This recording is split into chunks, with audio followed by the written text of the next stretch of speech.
Chapter 15. The First Revelations. It was not long after this outward sign of his authority and his mission that he began to experience powerful inward signs, in addition to those of which he had already been conscious.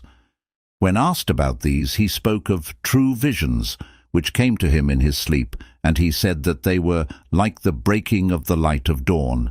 The immediate result of these visions was that solitude became dear to him, and he would go for spiritual retreats to a cave in Mount Hira, not far from the outskirts of Mecca. There was nothing in this that would have struck Quraysh as particularly strange, for retreat had been a traditional practice amongst the descendants of Ismail, and in each generation there had been one or two who would withdraw to a solitary place from time to time, so that they might have a period that was uncontaminated by the world of men. In accordance with this age-old practice, Muhammad would take with him provisions and consecrate a certain number of nights to the worship of God. Then he would return to his family, and sometimes on his return he took more provisions and went again to the mountain. During these few years, it often happened that after he had left the town and was approaching his hermitage, he would hear clearly the words, "Peace be on you, O messenger of God." And he would turn and look for the speaker, but no one was in sight, and it was as if the words had come from a tree or a stone. Ramadan was the traditional month of retreat, and it was one night towards the end of Ramadan, in his 40th year, when he was alone in the cave, that there came to him an angel in the form of a man. The angel said to him, "Recite," and he said, "I am not a reciter." Whereupon, as he himself told it, the angel took me and pulled me into his embrace until he had reached the limit of my endurance. Then he released me and said, "Recite." I said, "I am not a reciter," and again he took me and pulled me into his embrace. And again, when he had reached the limit of my endurance, he released me and said, "Recite." And again I said, "I am not a reciter." Then a third time he embraced me as before, then released me and said, "Recite in the your name of Lord who created. He created man from a clot of blood. Recite. And your Lord is the most bountiful. He who has taught by the pen, taught man what he knew not." He recited these words after the angel, who thereupon left him, and he said, "It was as though the words were written on my heart." But he feared that this might mean he had become a jinn-inspired poet or a man possessed. So he fled from the cave, and when he was halfway down the slope of the mountain, he heard a voice above him saying, "O Muhammad, you are the messenger of God, and I am Gabriel." He raised his eyes heavenwards, and there was his visitant, still recognizable but now clearly an angel, filling the whole horizon. And again he said, "O Muhammad, you are the messenger of God, and I am Gabriel." The prophet stood gazing at the angel. Then he turned away from him, but whichever way he looked, the angel was always there, astride the horizon, whether it was to the north, to the south, to the east, or to the west. Finally the angel turned away, and the prophet descended the slope and went to his house. "Cover me, cover me," he said to Khadijah, as with still quaking heart he laid himself on his couch. Alarmed, yet not daring to question him, she quickly brought a cloak and spread it over him. But when the intensity of his awe had abated, he told her what he had seen and heard. And having spoken to him words of reassurance, she went to tell her cousin Waraka, who was now an old man and blind. "Holy, holy," he said, "by him in whose hand is the soul of Waraka, there has come unto Muhammad the greatest Namus, even he that would come unto Moses. Verily Muhammad is the prophet of this people. Bid him rest assured."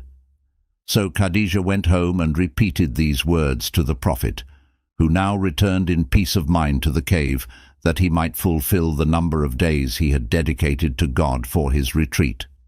When this was completed, he went straight to the Kaaba, according to his wont, and performed the rite of the rounds, after which he greeted the old and the blind Waraka, whom he had noticed amongst those who were sitting in the mosque.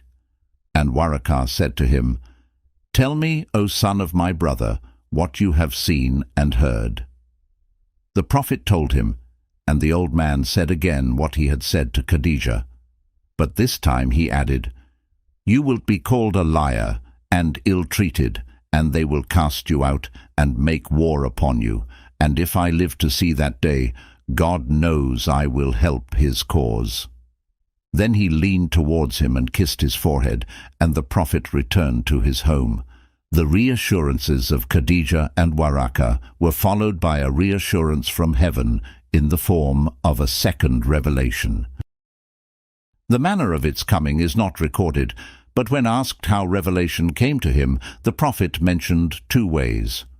"Sometimes it comes unto me like the reverberations of a bell, and that is the hardest upon me.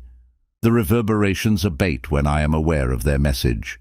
And sometimes the angel takes the form of a man and speaks unto me, and I am aware of what he says."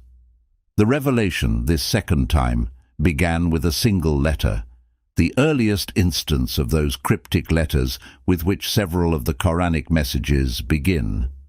The letter was followed by a divine oath, sworn by the pen, which had already been mentioned in the first revelation as the primary means of God's teaching men his wisdom. When questioned about the pen, the Prophet said, "The first thing God created was the pen. He created the tablet and said to the pen, 'Write.' And the pen answered, 'What shall I write?' He said, 'Write my knowledge of my creation till the day of resurrection.' Then the pen traced what had been ordained.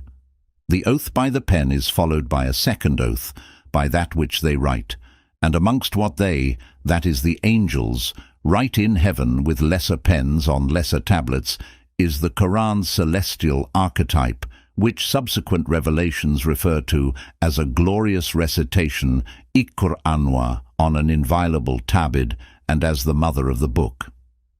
The 2 oaths are followed by the divine reassurance, Nun, by the pen, and by that which they write, "No madman art you, through the grace of your Lord unto you, and your reward is never-ending, and verily of an immense magnitude is thy nature." After the first messages had come, there was a period of silence, until the Prophet began to fear that he had incurred in some way the displeasure of heaven, though Khadijah continually told him that this was not possible.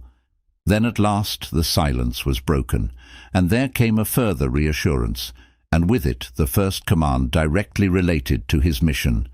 Surah Doha, chapter 68, states, to the best meaning, "By the morning light, and the night as it settles.